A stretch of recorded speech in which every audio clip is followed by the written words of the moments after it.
eza mabe te ba parole na bango pe ko sala mabe te mais tant ba bimisi parole à mabe ba latisi pe mabe en tout cas wana ndeki nga na ndako na koyi ko tia yango te ponga na za chrétien na ko linga te bana batala ba biloko ande ngwana.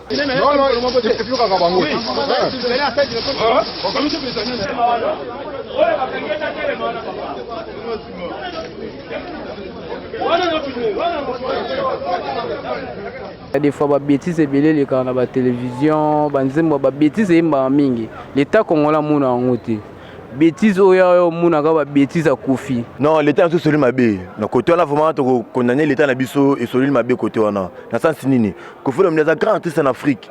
A représenté Congo RDC. A sa grand artiste c'est côté d'abord na Congo té, en Afrique, Afrique mobimba, même dans le monde. Kofi le mda ibani makasa artiste munene.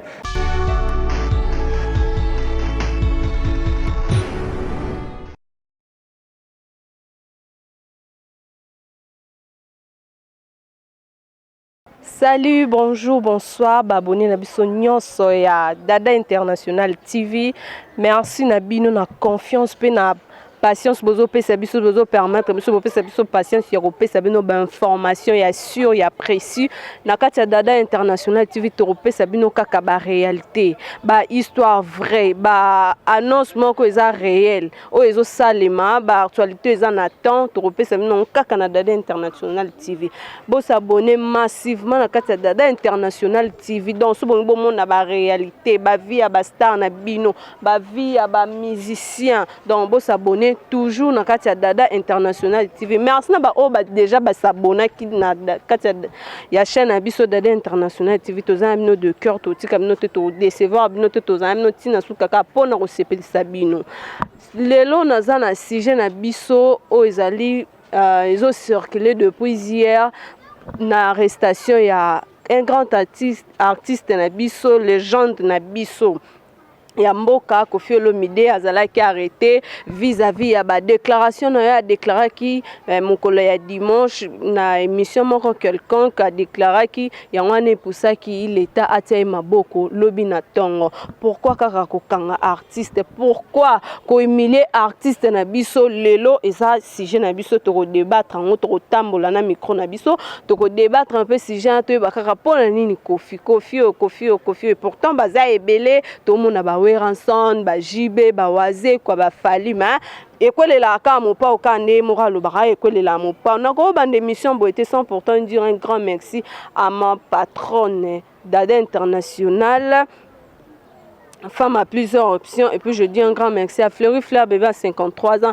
Je dis un grand merci na ba oyo yanga o nyonso ba soutenir nga ba encourager nga na kende liboso na musalo. Je dis un grand merci à Maria Love Priska Lotula et Marvin Bokango. Là, il faut na tambola mais kakoza ba point de vue sur l'arrestation ya Koffi Olomide ndenge nini lekaki total non toyeba pourquoi kakaye Laurent Marmonion se kwele la raye donc il faut ka rappeler ba kanga raye yangwana leleza si j'aime son mukula lelo wana sko no tambola na micro na ngai no kende ti place bat bazali donc kende ti place bat bazali toyeba vraiment si pourquoi kaka Koffi. Je vous retrouve après. Tu as ma téléphone, on a aussi les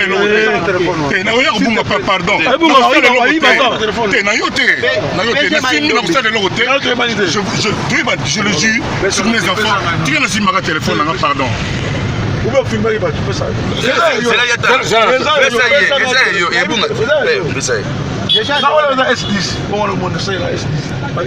Ok, voilà, on a dit to tambola to baba point de vue à Batou par rapport à marambi artiste na biso mboka Koffi Olomide wana siko na ocho mona bande kuna ngai ato ana kati bandal na ocho mona bande kuna ngai to me kampe ko sola na bango pona sujet wana et on a pesi. Bonjour papa. Bonjour. Boni. Malamu. Papa tu va kombo no nanyo? Kombo na Junior. Papa Junior. Tozo to partager sujet mon eza capital ozo le kanambo kanabixo actuellement et des cas qui lobby sur l'arrestation ya Koffi Olomide. Na ebité ce qui déjà histoire. Bon, na ebité histoire eza nini nazoyo kapaba bato mususu bazolo ba mais na ina yeba pa na yo moko eza histoire nini. Histoire eza boye Koffi Olomide bakangaki banzembo na ye. bakangaki banzembo na ye basignale te balobi na ye eloko moko te alamuki kaka na ntongo moko boye ayoki ke banzembo na ye ekobeta te bato ya censure bakangaki yango epuis na kanda wana aréagir ndenge akokaki koréagir eyosala ke baye koarrete baarretaki ye lobi na ntongo na kati ya domicile na ye sikoyo na ye na tuna mpo na yo kokanga banzembo ya kofi pourquoi eza éducatif te to eza ndenge nini? Bon, mpo na ngai eza ke soki censure akangi c'est qu'à remarquer que eloko ya mabe ezali po toza na bana biso toza ba parents tango bana basotala biloko wana ce n'est pas bien soki eza eloko ya mabe eza malamu bakanga eloko ya mabe po chaque fois to trouvera kaka ye mais soki eza ya mabe bakanga yango mais ya mabe eza ke soki pe bamemaki na ndenge ya mabe aza musicien monene ya mboka na biso bamema ye na ndenge malembe me balongola eloko oyo eza ya mabe batiaka yango te elekaka po tozobota bana basi tozobota bana mibali au fur et à mesure bana bazomona biloko wana bakokopie yango ntina baekole ntina bandako biso baparent tozobimisa mbongo mpo na ekole éducation ya bana eza kobeba mpo na ngai yango wana ya mabe yango toyeba te ya mabe ndeti ndenge nini baclip na yango ya mabe te banzembo na yango maloba nini ya mabe oyo ekosala ke bakanga banzembo na yo epuis baya korécupere na nsima? Bon, omoni lelo bateni oyo bango basalelaka na scène na bango eza mpo na bango mais lelo ntango bango baza baéducateur en masse ntango balatisi teni ya mabe na badanseuse na bango biso toza baparent tozotala yango na ndako ezosala malamu mingi te donc fo balatisa badanseuse na bango bateni ya malamu wana ata bana batali eza mabe te baparole na bango mpe ekozala mabe te mais ntango babimisi parole ya mabe balatisi mpe mabe en tout cas wana ndeki ngai na ndako nakoki kotia yango te mpo ngai naza chrétien nakolinga te bana batala babiloko ya ndenge wana mais na ndenge naza congolais Kofi aza musicien monene na mboka na biso bameme na ndenge malembe eloko bamoni ya mabe balekisa yango te po baninga mpe mosusu bazwa mayele mbala nsima basala susu eloko ya mabe te. Ok, merci papa. Juste Toyeba, Kosolanayo, et puis merci pour nous. Et voilà, nous sommes là avec Ndekunanga Mibali, Tome Kampe Koyeba. Pourquoi? Point de vue Nabango sur l'arrestation.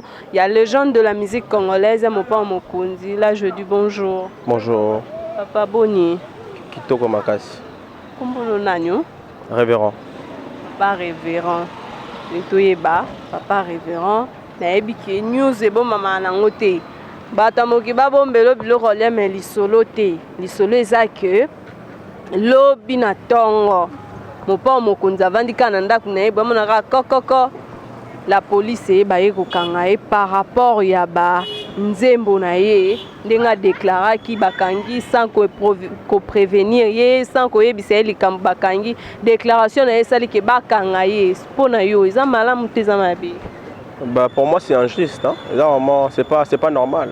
C'est pas normal. Dernièrement, si monsieur ne me trompe pas, les dimanches soirs, on a une émission na digital, na internet, pas na locale. C'est déployable. Nous avons le quoi Alidor, femme de quelqu'un. Ils ont une femme de quelqu'un qui est à Singila. Papa Ngwasuma, na Nzembo ya Libala Salaki, on a ma benyeza na bêtise na yembi. Pour anin beaucoup quand Nzembo ya mutu. Ils ont besoin de le quoi Alidor et puis ça conseille. Atayo moko vraiment. Est-ce que le quoi bon te encourageant vraiment? Pourquoi c'est seulement Kofi Olomide? Parce que sinon ça va ba bêtise ba kanga bango te quand Kofi Olomide so kasali kaka boy bakangi. Basali boy Kofi Olomide, basali boy Kofi Olomide, c'est pas normal. Ndem le quoi Alidor, femme de quelqu'un, ndem ba tout le monde ba tout singila. Une personne qui évolue hors du pays. Bokanga se comprendre. Pourquoi Kofi Yemba qui remboka nyango? La chose qui nganya yembi benga bakangate. Ka Kofi. Bakanga qui nganya mususu ba monike mopa on abiso a déborder. A commis au-delà mususu nzembo na bakota ngona bana te yango peut-être bakangi. Parce que même total même clip ça montre déjà total ma parole naé abi la fille mange que du caviar. Moi ça na banlieue. Papa na ya lingi ya memi na lie moko chic. Moi na banda ko lia so peni nyango mo lia caviar mabenya lobi wana. Pe si conseil. Eza réalité mam tozo mona lelo. pourquoi ni kaka Kofi Olomide Kofi asala bango nini maman Kofi asala bango nini Kofi kaka Kofi finalement maman il me sauter dans Nzembo wana nous femmes de quelqu'un ça nous conseille tous et qui peut acheter génération tes papa maman enfant jeune tonton je sais pas moi ça nous conseille mais pourquoi ni kaka Kofi Olomide c'est ça bande mabuzo ba toujours que belé azoyoka ba sensira monter car Kofi ndem le quoi Alidor on est là pour chant préféré nous na monnier ah non faut laisse tomber ndem le quoi Alidor boka ndem mwana yebisa wana ndem azole la bolingo na e suko tayimo maman bosi bokangi ndem bozana bosotote bêtise moko ta lobi na kati wana une personne qui pleure pour son amour il regrette son amour. Pourquoi la censurer? Est-ce vraiment important de la censurer? Après, il y a des gens qui ont portes bokangaye. Du coup, il y a des gens qui ont moko. Il y a ma bête. Il y a des gens qui ont je t'aime. Il y a des gens qui ont soute. Conseil numéro ça. Opesa pe mon pao. Opesa pe na l'état congolais na biso. Toyebite comme les gens de la musique congolaise bongo lokwa mutumo kwa yibi lokwa mutumo kwa sali crime makasi conseil ni ko pesa na bango mibale pour Kofi asali mabe bango pe basali mabe parce que conseil ni ko pesa Nabia moi je dirais ceci moi pour moi Kofi n'a pas de faute n'a pas tort mutuno ça mabe na mutuno ça mabe na moi je moi na mabe toi si tu as ma mabe mais Kofi Olomide Banet Banzemo va censurer ma benyeza wana. Moi je n'appelle ça l'état la tort parce que les dirigeants ils sont pas je sais pas bazo ko sont portés na makambo moko boye. Le kola mutu moko boye luki obebisa ruiner carrière à mutu moko boye bien réputation mutu moko boye. To réalisons non ndem le quoi Alidor ou bien la femme de quelqu'un ou bien ndem mariage wana sali.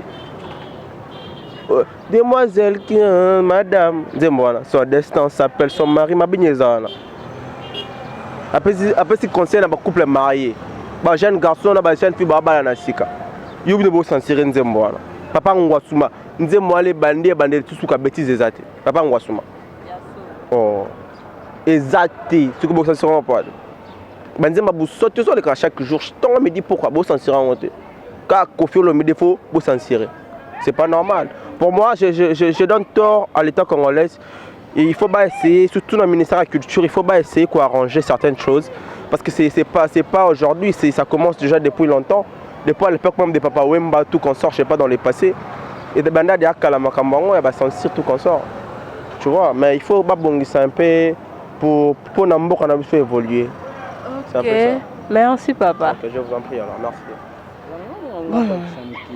Bonjour papa. Bonjour. Boni. Bien. Kombo nani? Comment on Rams? Papa Rams na mona ki kaka ndengo zotela nga. Na mona ka ndeti yo nzo beta Kofi yo beta nani? Mambo nyonso obeta kote nini? Tena mambo nyonso ngai na opesa conseil kana l'État congolais ayiba kosala mambo na bien. Po na banzemu nyonso Kofi ayimaka na tikala yoga bêtise mote. Kofi apesa souvent ba conseil na mambo basi mibali donc ayekola na yeko pesa ba conseil ayemba bêtise monte il y a des fois ba bêtise ebele le kana ba télévision banzembo ba bêtise yemba mingi l'état congolais muna ngote bêtise oyo muna ka ba bêtise a Kofi o ayembi nzembo soki ayemba na singila oyo nani femme de quelqu'un bêtise monte za na kati wana na Alidor eza bêtise monte ko faima na kati wana o ba okangela ye batika kufanda afanda kimia sala mamu na na kimia nyoso batika lukule ba mambo mike zanga tina parce que tozoka minimum nyoso ezolekana ka Kofi toujours Kofi donc juste Kofi sala bangoni tika kufa fanda kimia sala mamu na kimia ayekola na ko pesa ba conseil abanzemu na nyoso yemba na bêtise te to tika la yuka ngote comme biso ba jeune batika vraiment afin ça mamu na équipe ya concernant pesa l'état congolais ngwana batika ba dérangement pas Kofi soki balingo tika te wana za mabe sope tosepela na bango te batika kofi afanda kimia. Ok, merci papa Ranzo. Ça va. Papa, bonjour. Oui, bonjour maman Nangaï. Boni. Oui, ça va, Nangola Nzambe Kimezali. Oui, bah comment on a nous? Ouais, Rigen Moutouale, Papa Nevodi. Rigen Moutouale, Papa Nevodi. Rigen Moutouale, tous en assistement, tous au débattre sur l'arrestation et la légende de la musique congolaise Koffi Olomide.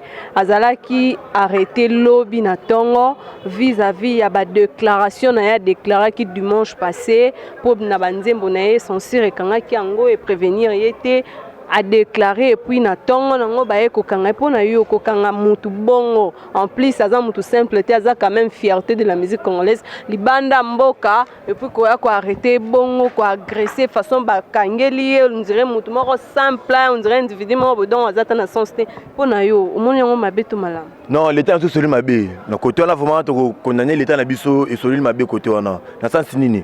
Koffi Olomide est grand artiste en Afrique. Azo présenté Congo RDC. As un grand artiste, c'est au côté d'abord en Congo, en Afrique, Afrique mobimba, même dans le monde.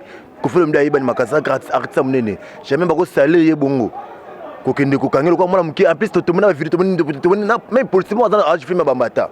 Ils a propriété l'état na biso parce que ma bé côté wana. Collection musique na TV d'abord ils a na ko bandeni. Concert quand on peut taper vina ngana faut abon sa musique.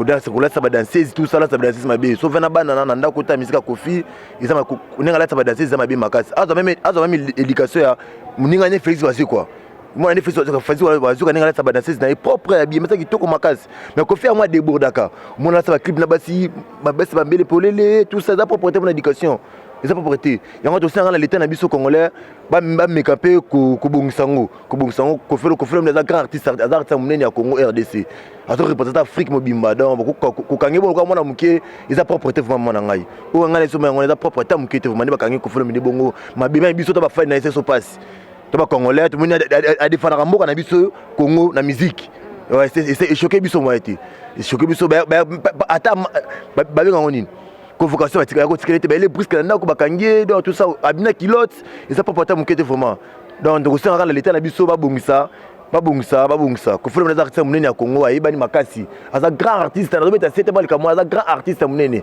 to monaka na to yokati bakangi wa pona makambo wana na to yokati bakangi JB to ezaka Koffi pourquoi c'est que balandela kaye bazaka jaloux na ye c'est bazaka jaloux na ye ba se na été mais basaka erreur makasi dans l'état Congo basaka erreur makasi pour part Koffi na ma génération bazali kolo wana part Koffi to défendre Congo na mythe oyo le reste c'est très banana ba très ba fali ba ferré bangonde mais ne bazali kolo na c'est Koffi Olomide muto asa fierté musique ya Congo na biso Olanda na to kate oza place to kate bakangi JB wera non ils allera toujours Koffi beaucoup bango bakangi bango tu peux bango ba sala na bango mambo Koffi sala raté msunde ba kutika nzoto libanda ya basi msusu bango basala ngote on balandela ka Koffi pa sala ngo non muto aza na donner avec ta musique na ye na donner nga bula makamuna na Olanda JB taninga tamsa makamuna yo kapenda ninga tamsa makamuna ye fallait tout ça Koffi taninga tamsa makamuna ye Olanda Koffi taninga tamsa makamuna mais l'état Congo to timeli ke bazaka batelaka Koffi trop tout monaki Robino awa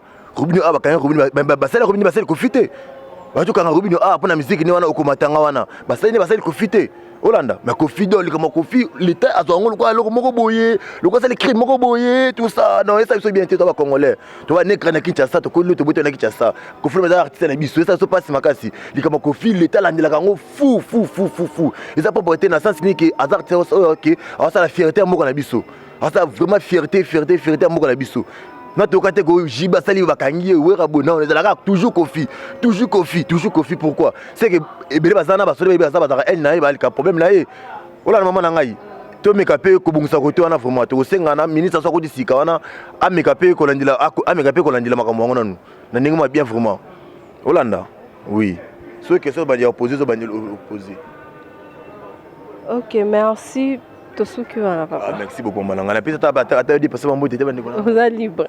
Ouais, on a peut-être maman nga moté Marie Karamba, bébé nangi Vodi, famille sacrée, ba ndeko nga tout, na peut-être maman moté belé président nga Claude Lubaya Costa Mutamba, ba moté belé ba salanga tout, na boulot tout, ba moté belé nga na zolo bla Koffi ça na fanatique na ye. Je suis vraiment fanatique à Koffi à 100%, na za congolais. Et ça se passe makasi. Koffi Olomide responsable, ça papa ya bana aza bana mikolo komona bonga toujours na mboka na ye oyo ye asara feta mboka na ye bonyokola ke bongo eza propreté ola na mama na ngai bafali bafere bazokisana nini na bango mais kofata toujours likolo aza artiste munene azobeta sete na bakongolais tout kofele munene aza artiste munene aza artiste munene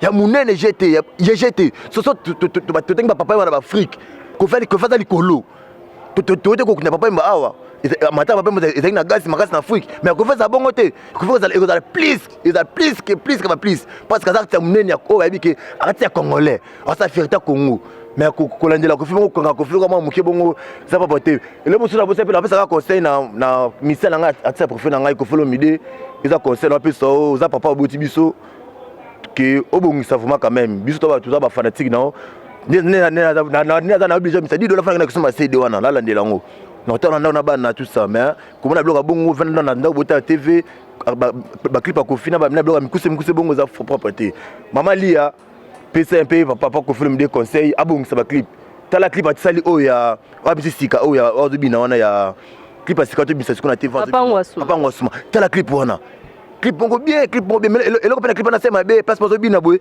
clotte no c'est emona na libanda vous savez tel clip bon nango tout monde na internet robina clotte c'est no mona libanda za propriété ko faza responsable papa mukolo azo na déjà na 65 quelque déjà asa mukolo makasi ayeba kobongisa musique na ye asa la biso ba artiste na ye ba plaisir makasi biso ba na zebola ayebi asa so ba plaisir makasi ming donc merci vraiment na question poser nga pour ko flo midi ba moti ne belé ngwana. OK, merci papa. D'accord. Bonsoir papa. Oui, bonsoir madame. Papa tonto ba kombo nani? Moi c'est maître Papi Wambe. Maître Papi Wambe toza na sujet o tozo lobela o esalemaki lobi sur l'arrestation ya Koffi Olomide, la légende de la musique congolaise, ezalaki arrêté lobi mais modèle bakangelaki ezalaki yango te. Bakangi lokola muyibi moko boye akoti na ndako ya mutu ayibi bakangi lokola donc lokola mutu moko aza na titre na mboka or que aza na titre makasi na kati ya mboka na biso asala fierté libanda mboka et puis partout dans le monde azalaki vraiment arrêté na ndenga mabe mpona yo mambo wana nyonso moni yango ndenge nini? Bon, écoutez madame, je crois que dans notre pays tout le monde sait que nous prenons un état de droit. Et un état de droit, suppose qu'il y a ce qu'on appelle la présomption de l'innocence. Moutunion sont même à soupçonner d'un fait infractionnel. Tonalika moro boye oyo a bukaki mibeko azako juir na obisoto bengaka présomption d'innocence. Donc le col nous juge naturel naie. Oui, c'est à entendre, à établir culpabilité, je crois qu'il faut quand même une certaine respectabilité, il faut quand même un certain respect sur la personne. Quand bien même que vous soupçonnez ce qui il aurait chanté Babiloko Moko Boye qui ne tiennent pas Babiloko Moko Oyezali obscène, mais sur sa personne, Azali ko jouir na présomption de l'innocence. Je ne voudrais pas ici rentrer dans le fait pour analyser makamuni oya salakito ou a salakité. Mais le problème est beaucoup plus sur la forme. Donc la forme suppose que il faut respecter les policiers nabiso, les agents nabiso ya parquet et même les magistrats lorsqu'ils reçoivent soit les instructions, soit les dénonciations, soit les plaintes mokoboye contre X ou Y personne et sengeli bazala en mesure il y a qu'à respecter ce qu'on appelle la dignité humaine. Mutu ceux qui n'ont pas jugé était, ceux qui n'ont pas condamné était, à ça que jouir n'a pas présomption en tant qu'innocent. Donc moi je crois que ce qu'il faut fustiger, ce qu'il ne faut pas encourager ici, et ça, ceux qui a emmené à niveau il y a cachot d'une manière inhumaine. Je crois qu'il faut pas encourager, il faut pas qu'on s'épelle en ango. Je crois que à la prochaine fois, ce qu'il y a une plainte, une dénonciation qui a été portée contre sa personne, je crois que bah respecter. Au-delà même il y a qualité naïe en tant qu'un grand artiste, il y a Mboka Nabiso, je crois que présomption et innocence. impersonnel, c'est-à-dire qu'ils ont pour mutu nyonso. Donc, tout comme la culture wana, même les policiers wana. Ici, je m'adresse directement même là-bas. Agent de la police judiciaire, même agent au bazan niveau il y a cachot il y a parquet il y a gombe ba meka ko respecter et wana je crois que à la longue on a effectivement que nous sommes dans un état de droit parce que état de droit ils ont supposé que batu nyonso na niveau na bango baza ko respecter ba principe démocratique baza ko respecter législation en vigueur baza ko respecter la dignité de la personne humaine. Voilà ce que je peux dire quant à ce. Merci maître. Nous permettez bisoto sololanayo. Merci vraiment. Je vous remercie madame.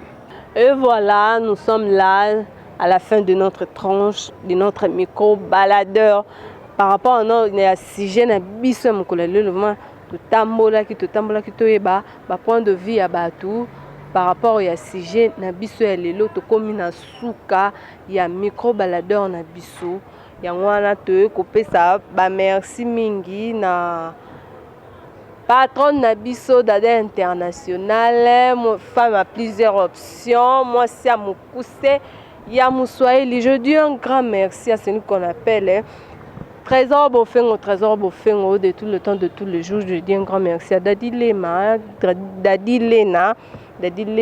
et n'oubliez pas de s'abonner sur notre chaîne Dada International TV. Wandozoka mamba kitoko mamba sika mamba bien bando sepesa bino éducatif et ando pesa ba conseil mambu nyos tu ya kitoko soki ka bo s'abonner nde na Dada International de bozwa makambo na meso bo s'abonner te moi bo mona mamba wana ezati. Donc je vous retrouve très prochainement. Moi c'est votre humble servante, je suis Minzé, autrement la caterpillar de la presse. Moi, c'est Aboya Choko. Bazui Wapi. Je ne peux pas oublier, derrière la caméra, je vois mon caméraman. Give moi que la taille 42, la mouindou slim de ma cambo. Daranga mouindou ye mouindou, ma bé koti. Donc, na lingi bino mingi, bo s'abonner massivement. C'est Dada International TV. Là, je vous retrouve très prochainement. Bye.